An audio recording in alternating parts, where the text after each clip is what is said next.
गृहस्थ धर्म पालन पूर्वक जड़े व्यक्ति भक्ति किंबा क्रिया जोगर अभ्यास करें,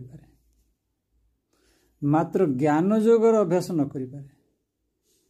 ज्ञान जोगर अभ्यास करने को हेले गृहस्थ को त्याग करी संन्यास ग्रहण करिया पड़ियो,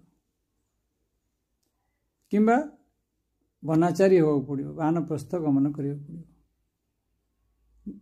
ज्ञान जोगर अभ्यास गृहस्थ आश्रम रे रही संभव नुहे।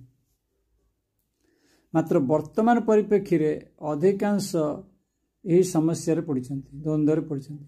से माने भक्ति योग नाम रे द्वंद्व रे अछन्ति, कारण ठीक भाव रे भक्ति योग पालन करि पाउनाहंती किंबा ठीक भाव रे ज्ञान योग मध्ये अभ्यास करि पाउनाहंती।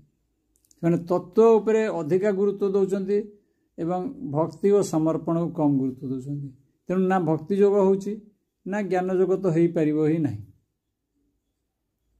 कारण ज्ञान योग होउची खड़गधार हुई वेदांतर वाक्य। तेणु ताकू अभ्यास करबा कोन दरकार, ताकू तो जार भीतर से इंटेलिजेंस थिबो सी धरि पारिबो, जार से क्षमता थिबो। इंटेलिजेंस माने एठी स्ट्रेंथ, क्षमता।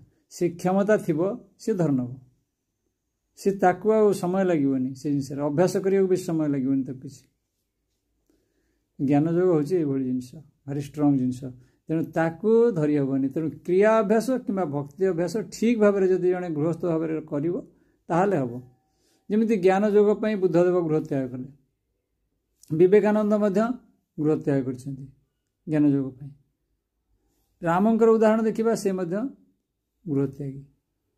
तेणु यहीपरि भाव में आम देखा ज्ञान योगी मैंने प्रायतः गृह त्यागी, कारण से मैंने गृह रही ज्ञान योग अभ्यास करवा संन्यास पर जीवन यापन करने संभव हो पारे ना।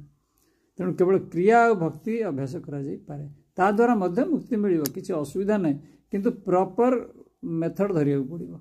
ठीक मेथड न धरले एपटे सेपटे दी पटे धरिले ठीक भाव में कौन जिनस हो पार।